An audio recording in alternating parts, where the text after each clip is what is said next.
दीति ने उस टाइम कश्यप ऋषि से कहा कि मुझे ऋतु दान दीजिए। कश्यप ने बहुत समझाया कि देवी समय ठीक नहीं है। दीति नहीं मानी, बेबस होकर के और कामातुर्बामा भई सके न काशिब टाड़, काशिब टाड़ नहीं सकते। और बहुत समझाया लेकिन स्त्री तिरिया हट था। बाल हट, जोगी हट, तिरिया हट, ये हट पीछे हटने वाले नहीं थे। तब काशिप ने ऋतुदान दे दिया, लेकिन देने के बाद में कहा दीति कान खोल करके सुनो, तुमने भगवान की बनाई हुई मर्यादा को और नियम को तोड़ दिया है। और जब तुमने भगवान के बनाई हुई नियम को तोड़ दिया है तो कान खोल करके सुनो कि तुम्हें उसका फल भोगना पड़ेगा। और तुम्हारी कोख से पैदा होने वाला जो तुम्हारी संतान होगी वो भयंकर राक्षस होगी।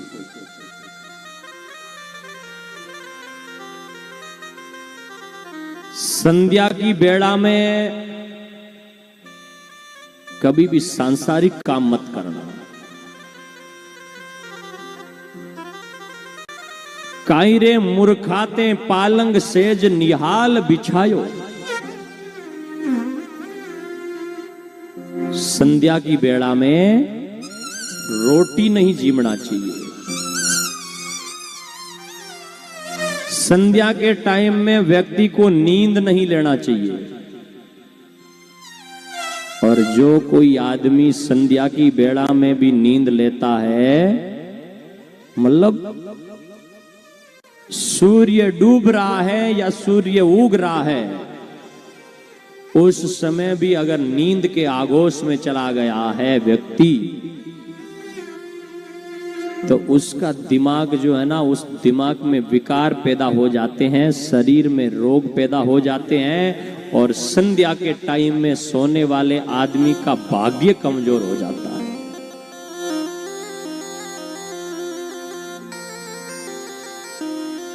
संध्या बेला में सोने वाले व्यक्ति का भाग्य बहुत डाउन हो जाता है। इसलिए कितने भी थके हुए हो ना, तो भी संध्या के टाइम में मत सोना और सांसारिक काम मत करना संध्या के टाइम। दीति जब सांसारिक काम करती है तो दीति को दो राक्षस होने की जब बात सुनी तो दीति ने धीरे से हाथ जोड़ दिया और पश्चाताप करने लगी। दीति ने कहा, पतिदेव भूल हो गई, चूक हो गई, और अब मुझे कोई ऐसा उपाय बता दो जिससे मैं इस पाप को धो सकूं, इस पाप को मिटा सकूं। कोई ऐसा उपाय बताओ।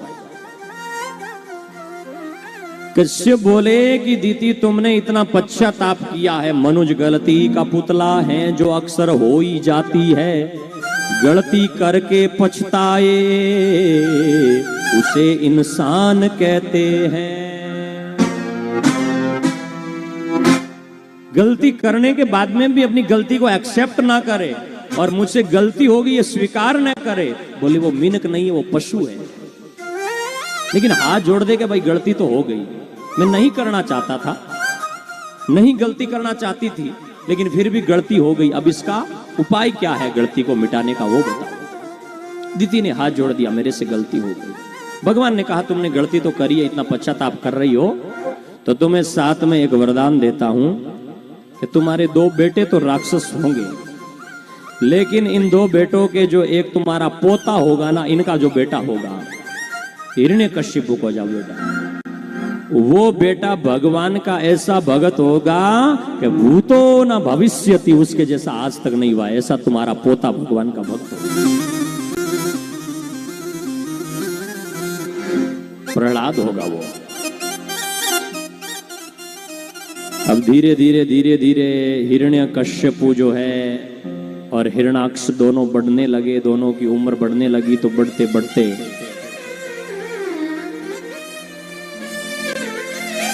हिरणाक्ष राक्षस बहुत बड़ा हो गया और वो हिरणाक्ष धरती को रसातल में लेकर के चला गया। सारे जीव त्राही माम भगवान बचाओ ऐसा करने लगे। सब जीव दुखी होने लगे। परमात्मा ने कहा तुम डरो मत, मैं अवतार लेकर के आऊंगा। और जब धरती पर भार ज्यादा बढ़ गया, पानी में लेकर के चले गए, पापियों का बोलचाल बढ़ गया, तो उसी जल में गई हुई धरती को ऊपर लाने के लिए भगवान का एक अवतार होता है, जिस अवतार का नाम है वाराह अवतार। बोलिए वाराह भगवान की जय हो। और वो अवतार भी वाराह का जो अवतार हुआ था, वाराह मन सुअर का अवतार। सुअर के दांत बड़े मजबूत होते हैं, लोहे को भी काट देता है ब्लेड की तरह। बहुत मजबूत दांत होते हैं सुअर के। वाराह का जो अवतार हुआ है, वो अवतार भगवान जाम्बोजी कहते हैं कि मेरा ही अवतार था। 94 नंबर का शब्द है 94। उस शब्द में एक पंक्ति लिखी है कि जब मैं रूप धर्यो वाराही, पृथ्वी दाढ़ चढ़ाई सारी। मैंने जाम्बोजी कह रहे हैं कि जब पृथ्वी जल में चली गई थी तो सारी पृथ्वी को दाढ़ों पर धारण किया था, तब वाराह का अवतार जो रूप लेकर के आया था ना, वो मैं ही था। वाराह भगवान ने युद्ध किया, हिरण्याक्ष का वध किया। और जब हिरण्याक्ष का वध हुआ तो हिरण्याक्ष का एक छोटा भाई था जिनका नाम था हिरण्यकश्यप। और उस हिरण्यकश्यपु के मन में बड़ा दुख हुआ, बड़ी पीड़ा हुई कि मेरे भाई को मार दिया। हिरण्याकश्यप को प्रभु मार के किए हूं जम्बसुर काज। पृथ्वी प्रपाथा पृथ्वी जल प्रथाप करी भवन गए महाराज। हिरण्याकुश जो शोक बहु कीनो, माता प्रति ज्ञान अति दीनो। मृत्यु क्रिया फिर करी घरी आए, हरि कुंवरी जान ऋषाए। भयं दैत्य विष्णु रजधानी, मारं विष्णु पीऊं जब पानी।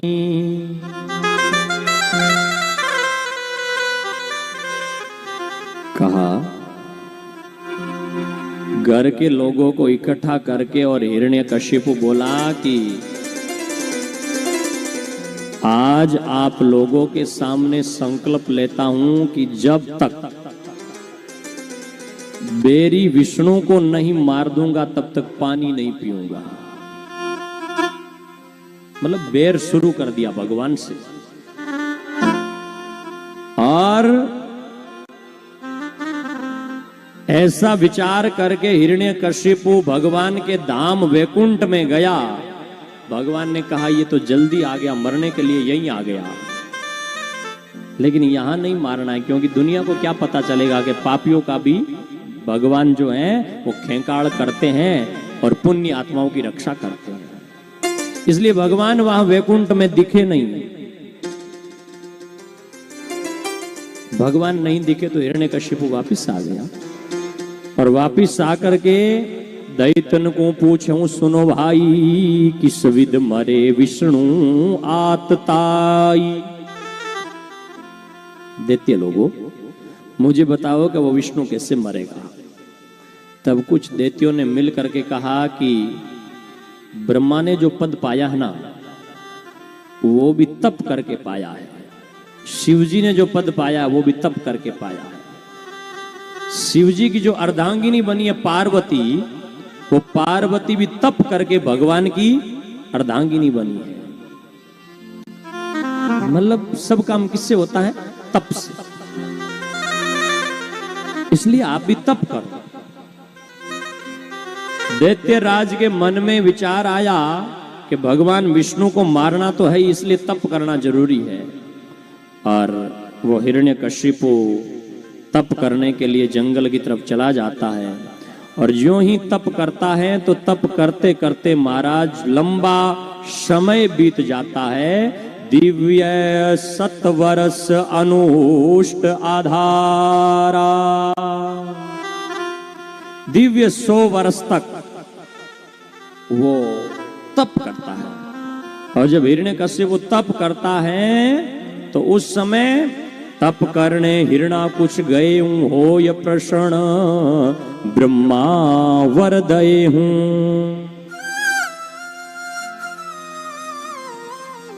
तप करते करते जब बहुत लंबा समय बीत गया तो एक दिन उनके सामने ब्रह्मा जी प्रकट हो गए, और ब्रह्मा जी ने प्रकट होकर के कहा, पोता वरदान मांगो, बताओ तुम क्यों आए, क्या वरदान कर रहे हो।